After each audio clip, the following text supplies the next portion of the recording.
Hello, welcome back to Andy P TV, and welcome to Baltimore area, Maryland, specifically the Whitemore shopping mall. I've quickly come to realise, since I was dropped off at the park and ride, that they don't believe in walking here in most parts of America, and as such I've had to walk on grass verges all along a busy carriageway and run across the road like a lunatic carrying a suit bag, while I try and find a bar that's apparently up just across by the mall, according to Google Maps, waiting for my friend to pick me up and take me to his hometown where I'll be spending the next few days. What a way to kick off the new year. And look at this dystopianly massive and empty shopping mall car park that I've quite handily used to walk across. People must think I'm a nutcase. And these roads are a little bit confusing because this is sort of like a main road, but it's sort of also part of the shopping mall, so it takes you by surprise when cars are coming. I don't know where I'm going to cross on this carriageway. It's looking like a real dire situation, to be honest, because it's a little bit busy. There's a lot of traffic. I'm not sure what the jaywalking laws are here, but I mean, they're leaving me with very little options, aren't they? What can I do? There are no sidewalks, there are no crossings. It's absolutely insane. I'm gonna have to take a chance.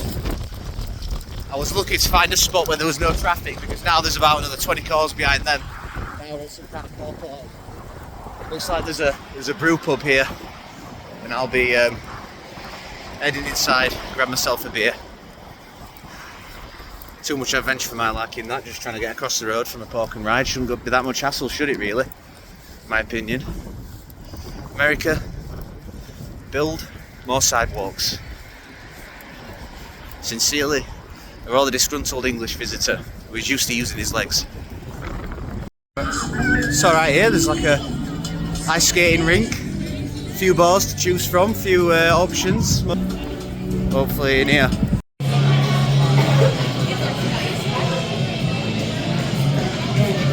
So I found a good spot, decent beers on selection. So I got here an English IPA called Daily Crisis, 6.1%. Let's give it a go.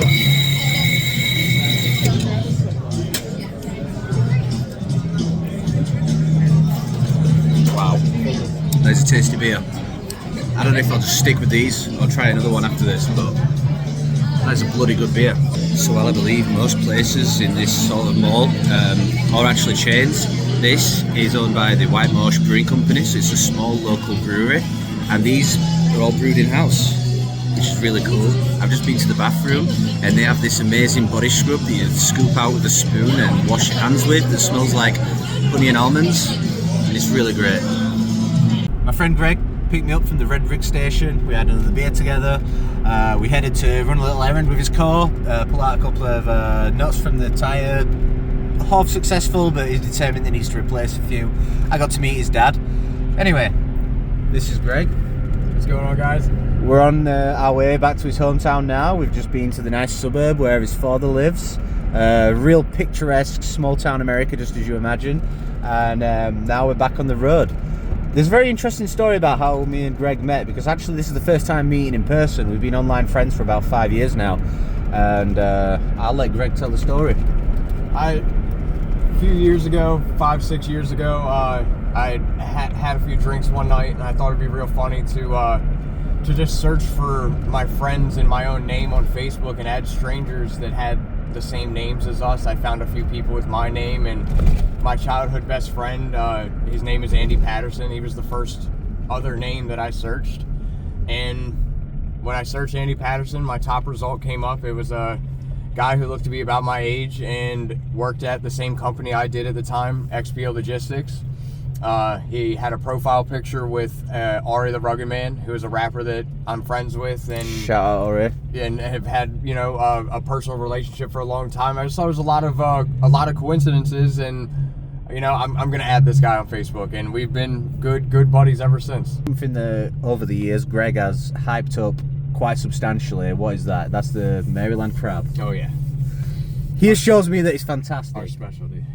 So Maryland crab is like the Chesapeake crab, right? Yes, it's a blue crab out of the Chesapeake Bay. It's the blue crab from the bay that encompasses this area, and what probably the most famous and the most distinctive food item that they make, like the most distinctive recipe, is the crab cake, right? Yeah, absolutely. Like any restaurant that's serving fish will have the Maryland crab cake. Yes. Now, something you do want to keep in mind, anytime you're out of Maryland and you see Maryland-style crab cake on a menu, you avoid it. Yeah, it's a fraud. It's a fraud, yes. What's the Maryland crab cake so special? Is it just the crab itself? Is it a particular recipe? I think it is the crab itself. I think it's a unique crab. It's not enormous like you would see like a king crab or a snow crab, but the meat is sweet, and a lot of the times if you get them during the right season, the crabs are packed, they're heavy, and a real Maryland crab cake is 90% crab meat, 95%, and a very little bit of filling.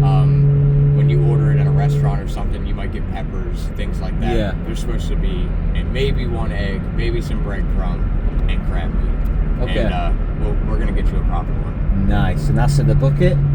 Buckets Bar and Grill is, right behind my house there. Right, you definitely have to try it. Something that I feel like I've seen people post from the UK are something called Maryland cookies. Yeah. And they're essentially like a Chips Ahoy. They're just like a pretty generic like chocolate chip cookie, but the brand is Maryland or something. Yeah. Are you familiar with those? I'm very familiar. They're Awesome.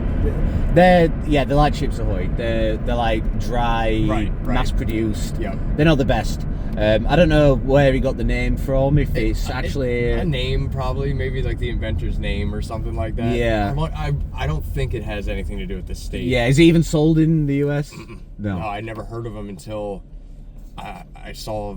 I think I'm in a group on Facebook that's about all about like cool things in Maryland, and someone might have posted something like, "Hey, I'm on vacation in the UK and I saw these cookies. Anybody know what's up with these?" And we continued driving through southern Maryland until we reached Greg's home in the unincorporated community of Lusby, where I got to meet his family and drop off all my things before we all headed out together for an evening meal at the Pier, a restaurant and bar not too far from the house that boasts stunning views of the Patuxent River, a tributary of the Chesapeake Bay.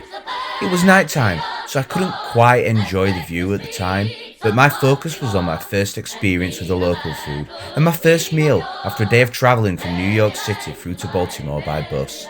I was feeling quite hungry and ready to try something showcasing the regional crab. So at the restaurant, it's my first time trying a hush puppy. I have no idea what to expect with this. Everybody that tries to describe what they are fails to describe what they are. So it seems to be like a unique food item, I guess. no, I need to do that. So now, like literally whenever I've seen people like try to describe them, they don't know how to describe it, even if they've eaten them before. I know it's corn based. So it's corn based. That's what we're going with.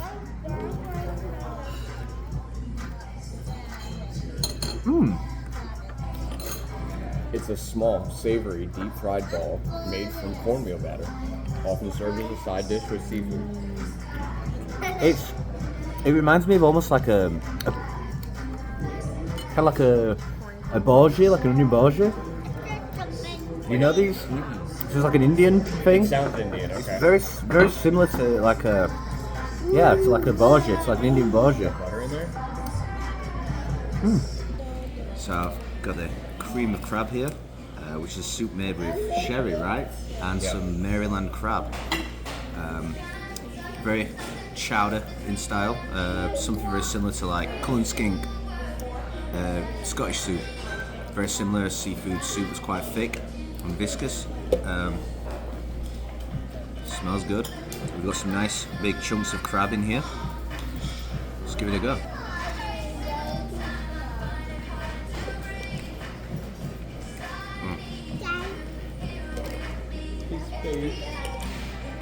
I practically scalded the roof of my mouth there, but I should have warned you. Like, it's gonna be hot. yeah, that was super hot, but delicious. Those hunks of crab, so fresh, and I mean, wow. That is all crab. That is all hunks of crab. There's almost more crab than there is soup in there. Seriously. Are you watching? Jesus. Oh! $9. Pretty good price. But I just was in New York. This would probably be at least fair.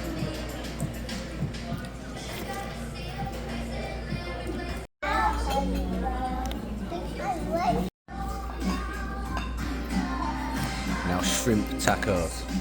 With their hard shell. Proper soft shell. Fat juicy shrimps in there with some sauce.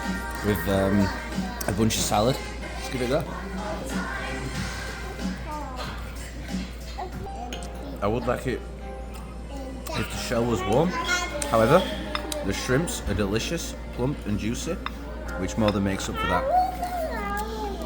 Let's add a bit of the kale salad to fill out that, since the rest of it fell out.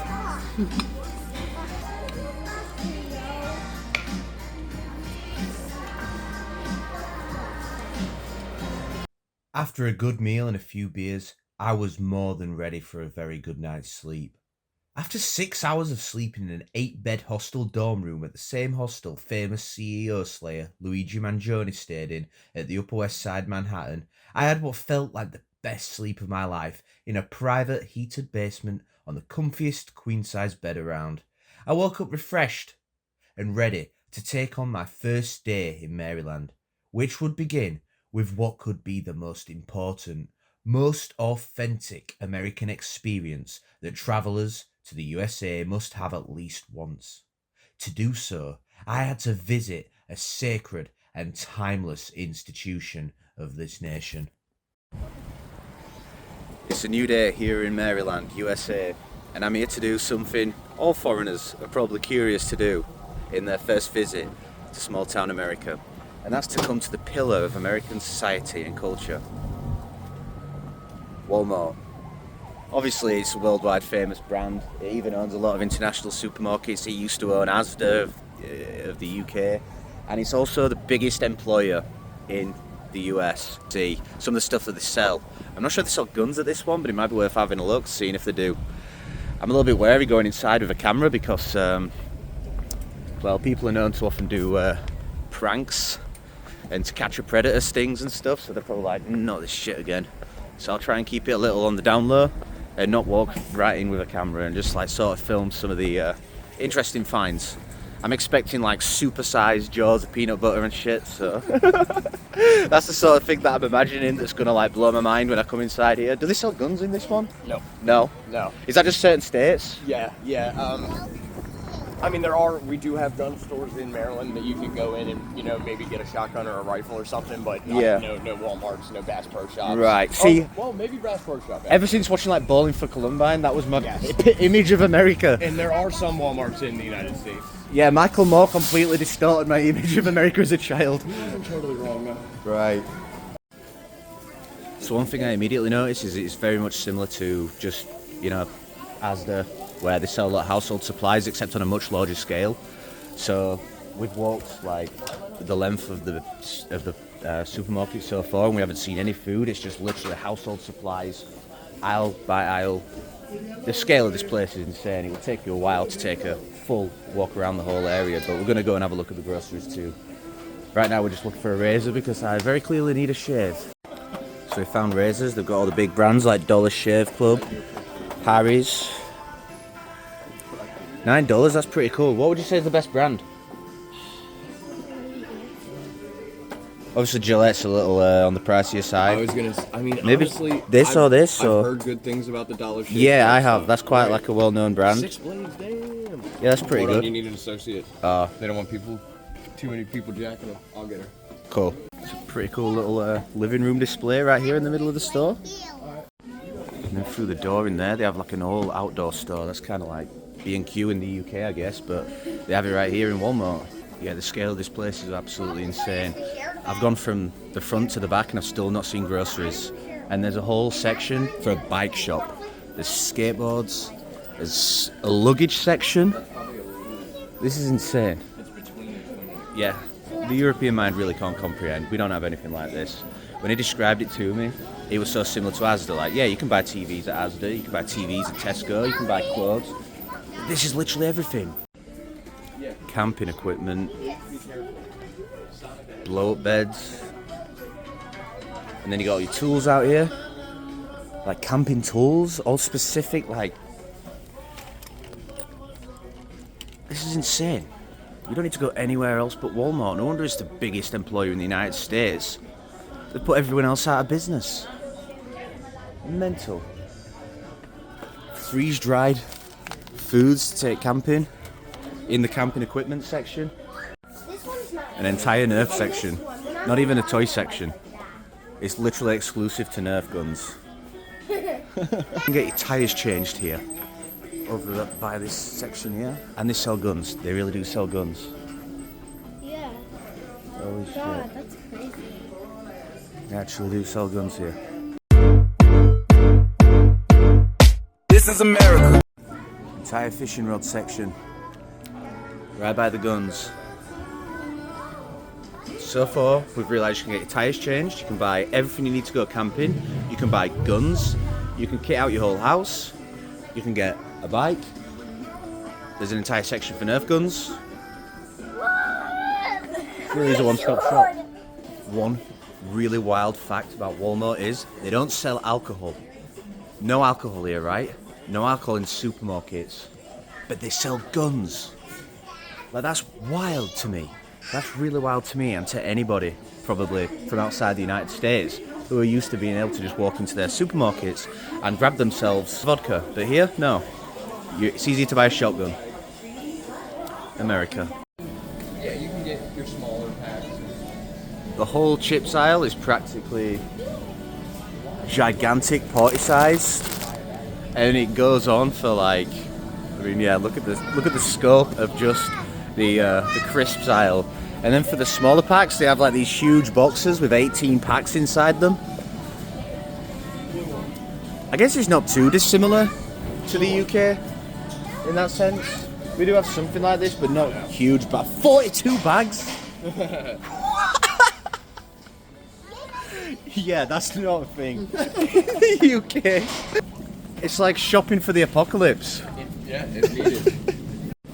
And the crisp aisle, they have so many different fucking sauces and dips and spinach dip, ranch. That's something that we definitely don't have in the UK. But they have a million different versions of it. French onion, that's another thing we don't have in the UK. They have it in little boxes as well. This is a whole new experience. Hey Greg, what's the applesauce? Do you just like eat that out of the thing?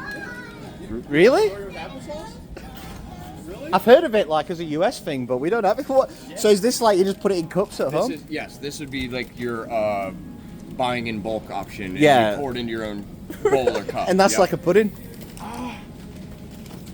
Bella, Bella's not pudding because it's got graininess to it or like Okay. chunkiness. It's like it's like baby food. It's Right. essentially baby food. Applesauce Okay. is awesome. Really? And then you can get all kinds. Then you got these different flavors. You got caramel applesauce. Strawberry peach, pineapple banana, honey crisp if you like that, and then you got the pear applesauce.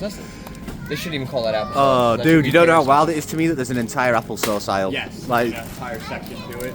this is really beyond comprehension for an Englishman. There's an applesauce aisle. Okay, we'll go find mine. He's picking up some of the applesauce. What flavors have we got? We have a honey cinnamon applesauce and a strawberry applesauce. I can't lie, that does sound pretty good. Oh my gosh, it's humongous. It's like this big. Who needs that much peanut butter in their life? Like this That's one. insane. Is this even peanut butter? Yeah, that's peanut butter too. Bella. The to-go cups. Oh, really? Oh, So it's a bunch of individual peanut butter cups. You take it, you can dip your chips, dip your celery. right. You have like a million different versions of Spam. Maple flavoured, jalapeno flavoured, hickory smoke. We have one brand of Spam in the UK, that's it, I'm pretty sure. Like literally just one flavour. This is And then a $1 sauce aisle, which literally just sells these like handy little hot sauces in different flavours that you can just carry with you, I guess. This is big. yeah, or small enough you could take it on a flight without. Yeah, exactly. Like I could put these in my toiletry bag. Like you take one on a flight or something. Exactly. When the airplane food sucks, you can just load it up with some of these. And then a huge deli and bakery section.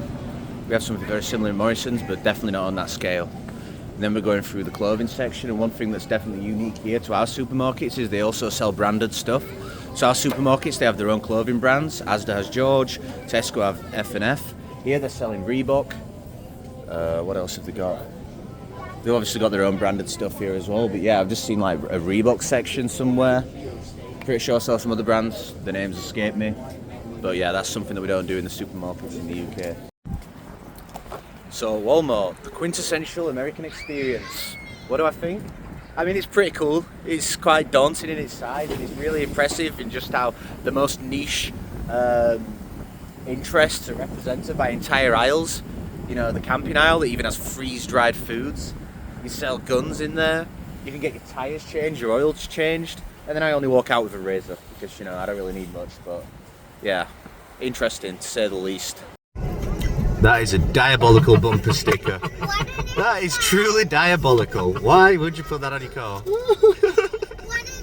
Oh, do you see the sticker in the middle of the top of their windshield? That explains it. Juggalo. Oh, right, okay. Another thing that the European mind can't comprehend, legal weed dispensary with a drive-through. You can go through the drive-through and pick up your weed, which is pretty cool. We're gonna go inside and take a look. I don't know if I can film inside yet, so I'm gonna put the camera down for a sec. We're gonna find out. This is where Greg works, so obviously you can ask.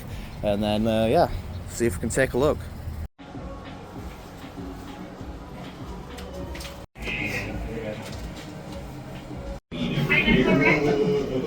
Like the little.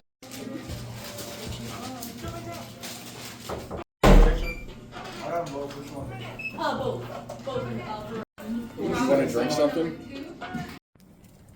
So after taking a look at the dispensary, we're back at Greg's family home. Isn't it beautiful? And look at the surroundings. It's in a peaceful little cul-de-sac, nestled in between some woodland. It doesn't get any more peaceful than this. And the good thing is, you get that kind of rural feel while still being really close to conveniences. Like, it's a really short drive out to where we were at the Wallmart and stuff. You really don't have to go far to go to shops, restaurants, but it really feels like you do, which is really good. You get the best of both worlds, really. And yeah, some chickens and stuff in the yard, so we're gonna go check that out. We're gonna go take a look at these chickens.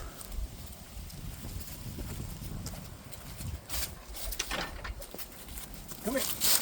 Come here, Robbie. Here we are in Greg's yard. Look at the size of it. It basically has his own section of the woodland here. And just beyond there, that you can't quite make out through the trees, but that is the Bucket Bar and Grill, the local place where he says we're going to get some good crab cakes. Really conveniently located just at the back. So if you had one too many, no need for a taxi, no need to call for a lift home, you can just crawl through the trees and make your way home somehow. And when we walk down that path, you're going to see some remnants of, it looks like people have done that before. It's, Right, yeah. Yeah, got the chickens out here. So here's his little coop. A few different breeds. Wow. Yeah, the gray one is a silky chicken. He's got the cool hairdo. I can't remember exactly what the little ones are, but yeah, they're all layers. They lay eggs for us. Slowed down during the colder months. Maybe get 1 or 2 eggs a day. Before that, you know, a day from we'd get an egg from each of them every day, and yeah, it's convenient. You don't have to buy eggs at the grocery store, and we get the freshest eggs that you can imagine. That's nice. And you're not really supposed to have chickens, are you? So you keep the neighbours sweet with eggs. I have cool neighbors. We barter. We have a barter system, and I give them eggs, and they don't tell on me. Yeah. It's a really good deal, to be fair. But yeah, I mean, seems to have a good little home here. He's got cool neighbours. He's got a lot of land. It's peaceful. It's quiet, and he's got a bar within spitting distance. I mean, I don't know if I'd ask for much else, to be honest. And based on our visit to the dispensary earlier, well, I don't smoke the old devil's lettuce myself, but I still wanted to pick something up there to try. So we've got a can of Keith Cola to try each, which has 10 milligrams of THC, so not enough to knock you out if you're not a smoker like myself, but it'll be interesting to try to see how that tastes and if it has any effects. So here we go. Keith Cannabis Infused Classic Soda. I mean, they used to put cocaine in it, right? So, I mean, this is not as bad. Let's give it a go. All of them? Okay, make sure we're keeping all the lids in the containers. Tastes like, just literally like a classic cola drink, I suppose. THC's not going to alter the flavour, is it? Especially in such a small amount. THC doesn't taste of anything, apart from THC being added. It's essentially the same recipe as cola. It's not the fizziest cola, it's kind of a flat cola. Apparently what THC can alter, however, is the pleasantness of the sweetness of the drink, so I suppose over time, if you ingest enough of it, the flavour becomes even greater than, I suppose, just a regular cola drink. So it's not necessarily a natural flavour enhancer. It does have that effect on your senses. Now I'm going to try one of the applesauce that we picked up from Wallmart. Here we have this is the honey cinnamon one, right? Yep. It smells kind of like apple crumble. Sounds more. Wow. This is just. That literally is sauce. Yes. It's so thin.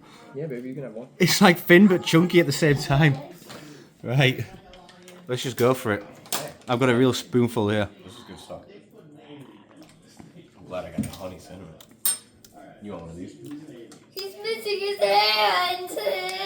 It tastes so good, but the consistency is so weird. It is like baby food. Yes, I told you. But it does taste good. Like this would be good with like a sponge cake, just drizzle it over it or something. Yeah, a lot of people will use it as an additive ingredient in cakes and pies and stuff like that, just to make it a little more moist. Yeah. Well, that would be great, but yeah. Dally, I dropped it and I cracked it. I'm sorry. It is good. Just eat this one. So this is like a baby's first food, but then people eat it into adulthood just because it is a nice sweet treat, which is quite amusing to me. But I can kind of see why, because it is tasty. How do you know that? Because I've looked everywhere. Last time we were there. You're not even seeing one single show. You want to see something absolutely wild? Here is a private airstrip for the people of Lusby who live right behind me in these houses. Those aren't oversized garages for like a bunch of cars. Those are indoor hangars.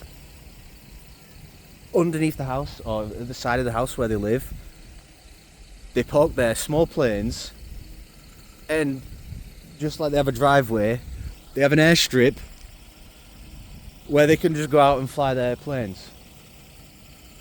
Am I tripping, or is that really unique to America? Because I could not imagine it. So like this is where the richest people of the town live. They go over here as well. You can see just over in the distance someone's plane is actually right outside their house, ready to go. That's blowing my mind. And apparently sometimes they have like fairs where kids can come and check out everyone's planes, and so they bring them outside of the hangars so that everybody can go close and see, kind of like a car meet or a car show, but with private planes. Mental, or at least I think it is. Yeah. Not only does it have an airstrip for the rich, it has a beach for everyone, for Lusby residents to enjoy.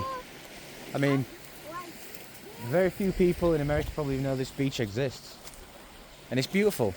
So not many people come here, just probably people around here know that it exists, and now me. But look at it. This looks into the bay, and it's so vast that you could be right at the sea, you know, although we're not. We're in mainland America. That's insane. Currently here, where we're at is called Driftwood Beach, and we are looking across where we can see is still Maryland, but it would take us hours to drive there.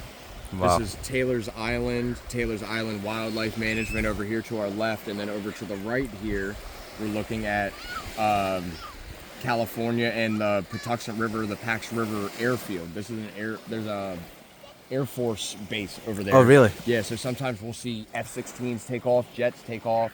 They do explosive testing. So there's been days where we were just out here on the beach relaxing, and all of a sudden, boom, mushroom cloud. It's cool, but scary sometimes. Yeah, I can imagine.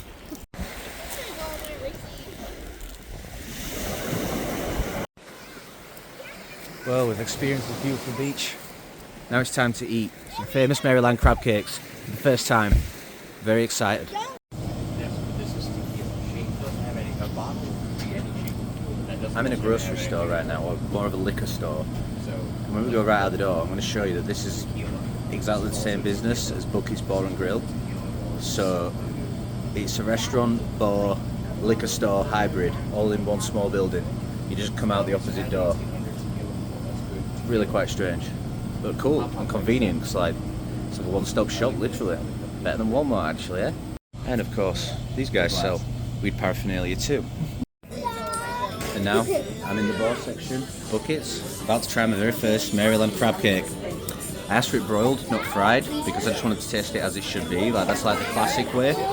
And this one is quite good because they're homemade here and they're gluten-free. Usually gluten-free isn't an issue for me. I don't mind. The bread's not gluten-free. The crab cakes are. That means no filler. This is all crab. This is all broiled crab, shaped into like sort of a ball-shaped patty, kind of. So let's just press it down a bit. Look at that. You can just see all that fresh crab meat in there. I'm going to hit it with tartar sauce. Oh, and these crisps, also made in house. Nice and crunchy. Can't go wrong. Squeeze a bit of lemon on there. And then just go right in for the kill. I'm really excited to try this.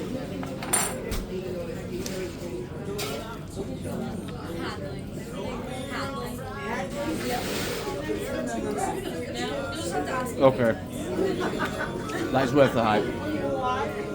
That's good. Worth the 1,000-mile trip. Exactly. It tastes like it's flavoured with Old Bay, right?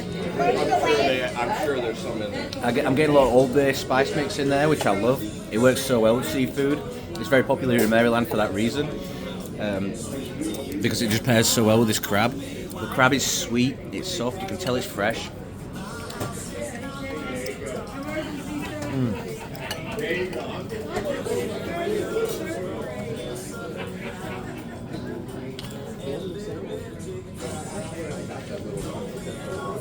There's real crispy bits on the top, so it gives it like several different textures.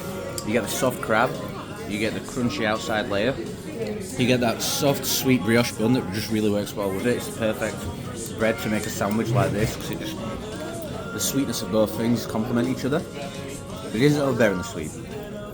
It's just right, and the Old Bay obviously gives it some savoury character. With the tartar sauce on top, squeeze a lemon, delicious. You hit it with the lemon? Mm-hmm. Good call. Pure crab meat. If you come to Maryland for the crab cake, always look for a place that does no filler, and you're going to get the best results like this. Last bite, and look at all that juicy crab that's still left. I've saved a good bite till last. I'm going to miss this sandwich eating experience, and I don't think about the last one that I have before I leave. Genuinely, the crab lover's dream. Just a small local bar that doubles as a liquor store here in Lusby, Maryland, and I've eaten one of the most memorable sandwiches of my life. How about that? And now that we've had our fill of food, I've had the legendary Maryland crab cake finally. We're taking a shortcut, as I mentioned earlier, straight through Greg's backyard. This is the most convenient route to a bar I've ever seen. Let's do it. Look, there's just a gate over here in the fence. Secret little passageway just outside the car park. This little woodland where there's a convenient clearing to walk right up to the back of the house. Can't get any better than that, really, can it? Unless, like, you had a fireman's pole straight to the pub. Very convenient, as long as you have a flashlight if you're staying late. To drive, like, it's what, 5 minutes or something? This is taking us 2 minutes. So it's cost efficient, time efficient, and if you've had a few too many, safe as well. Yeah. I thought I was pretty blessed because I have a pub literally around the corner from my house, but I have to go like sort of around my small village block. It's not literally my back garden. That's cool.